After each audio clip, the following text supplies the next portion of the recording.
Rubber Bands and Lima Beans, A Dream of Release. Written by Kateb Nuri Alim Shuna. I had a dream, but it wasn't just a dream. It was a journey, through spirit and shadow, through old wounds and new awakenings. I found myself at work, but not quite the work I know in the waking world. This place felt familiar, yet distorted, like memory and reality had shaken hands, but never truly met. I wandered into a lunchroom. People were gathered, and there in the corner sat a woman, an older black woman, regal in presence, though dressed in simple cloth. She was reading cards, not the kind you find in casino halls, but the kind that open portals. Her voice wasn't just her own, it echoed with ancestral knowing. She was speaking to another woman, telling her, "You must love the soul that matches yours, no matter what they look like, no matter how the world sees them." I stood listening, not just with my ears, but with my whole being. Something in that room had stopped time. Something was calling me closer. But I told myself I was only watching the news on the television. I said aloud, "My name is Kateb. I manage the pink building next door." A harmless introduction, but my spirit knew better. Because just as I spoke, something shifted, something stirred. My mouth, once a place of speech and breath, became a battlefield. There was a rubber band in my mouth. Then another. And another. I picked them out one by one, trying to remain composed, trying to maintain control. The woman asked again, "Can I help you?" I didn't answer her with my soul, I just walked away. Not out of pride, but pressure. I wasn't ready to face what was surfacing. Suddenly, I was in a gym, then a bathroom, standing in front of a mirror. The place of sweat and strength, transformation and truth. And as I looked into the glass, I saw not just myself, but my burdens.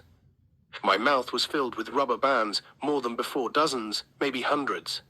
I pulled them out, and they fell like silent confessions onto the floor. But they didn't stay rubber. No.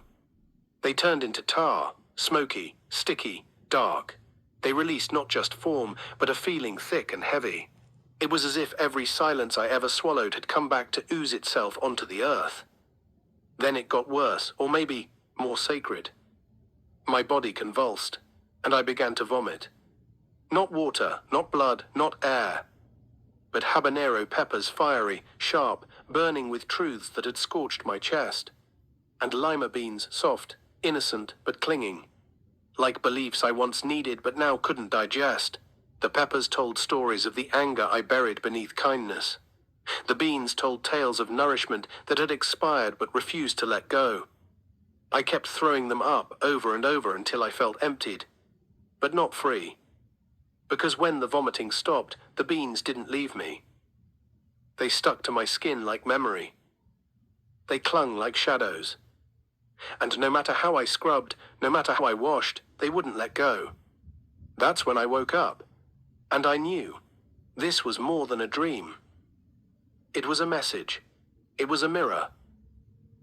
Final word. We carry so much in the caverns of our being.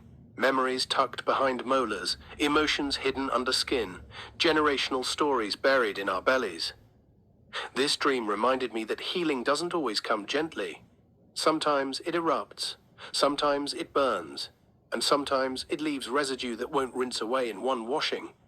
But if we pay attention, if we sit with the discomfort, we'll see that even the sticky things, the rubber bands, the peppers, the beans are holy.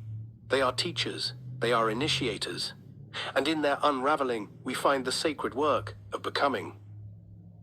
Let this be a reminder.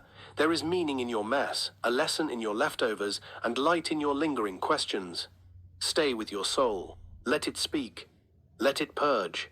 Let it rise. Kateb Nuri Alim Shuna.